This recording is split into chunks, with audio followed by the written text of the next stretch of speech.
आपको क्या करना है ये समझना है। हम काफी दिनों से एक विचार में थे कि जब करवा चौथ हुआ करती है तो हमारी माताएं बहनें एक चलनी लेती हैं, चलनी, और चलनी से अपने पति का मुख देखती है। लेकिन हमारी माताएं बहनें बहुत गंभीर है, बहुत गंभीर है। उस चलनी को कैसे रोकती हैं, ध्यान देना। देखिए कितनी गंभीर बात इसमें छिपी है। उस चलनी को जो गहराई होती है वो अपने इधर रखती है, जो उधर चलनी का भाग होता है वो उधर रखती है अपने पति की तरफ। क्यों ऐसा छिपा है? वो पत्नी क्या कहती है, हे मालिक, हमारे अंदर कितनी भी बुराई आ जाए लेकिन हमारा जो पति परमेश्वर है इसको कोई दाग धब्बा न लगने पाए। अगर इसको कोई दाग धब्बा लग गया तो हमारी बदनामी होगी।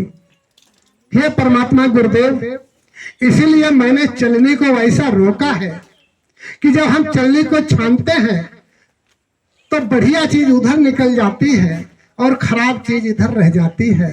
इसलिए हमारी माताएं और बहनें जो चलनी बढ़िया निकालती हैं वो अपने पति की तरफ रखती हैं, जिसमें चुक्कर और गंदगी बचती है वो हमारी माताएं और बहनें अपनी तरफ रखती हैं। धन्य है आपकी आस्था। इसीलिए तो नारी शक्ति का पूजन होता है हमारे भारत में। क्या सोचती है नारी अपने पति के लिए, और पति को भी समझना चाहिए। खैर, ये बात तो ये रही आपकी करवा चौथ पर। तो जो भी त्योहार बनाए जाते हैं उनमें कोई रहस्य जरूर छिपा होता है। उस रहस्य को अगर समझ लें तो कोई हद तक कामयाबी मिलती है। तो इसलिए आप लोग गंभीर होकर के बातों को सुना, और जो व्यक्ति जितना गंभीर से बात को सुनेगा यकीन माने उसको उतना ही फायदा होगा। देखिए, हनुमान जी लंका पहुंचते हैं। लंका में सीता जी बैठी हैं। सीता जी के सामने हनुमान पहुंचते हैं। सीता जी को एक शंका होती है, हे हनुमान बताओ, हमें तो यहाँ आए बहुत दिन हो गए, क्या राम हमारी याद करते हैं? अरे माता जी, राम बहुत आपकी याद करते हैं। क्या याद करते हैं तो हमसे प्रेम भी करते हैं? अरे माता जी, तुमसे प्रेम नहीं करेंगे तो किससे करते हैं? बहुत प्रेम करते हैं। अच्छा हनुमान बताओ, अगर राम प्रेम हमसे करते हैं तो कितना करते हैं? हाँ, ये तो बड़ी मुश्किल बात। अब हनुमान ये कैसे बताएं कि माता जी आपको किलो 2 किलो 4 किलो प्रेम करते हैं? माता जी का प्रश्न था, अगर राम हमसे प्रेम करते हैं तो कितना करते हैं? हनुमान ने गुरुदेव का नाम लिया और क्या कहा, माता जी हमें तो नहीं पता, लेकिन इतना पता है तुमते प्रेम राम कई दूना। अब आप समझ लो आप कितना प्रेम करते हो।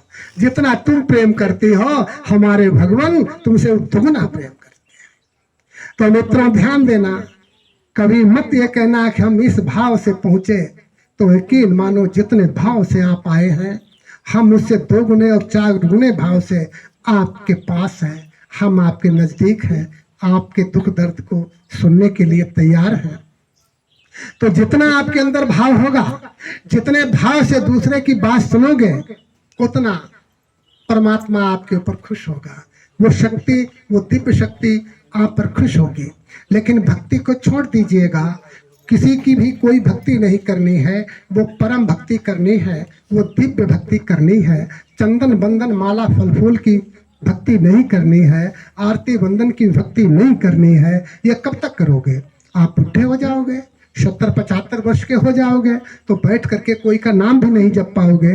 रीढ़ टेढ़ी हो जाएगी, कमर में दर्द होने लगेगी, आंखें भी बंद नहीं कर पाओगे, माला भी नहीं जप पाओगे, कपकपी बाय आ जाएगी।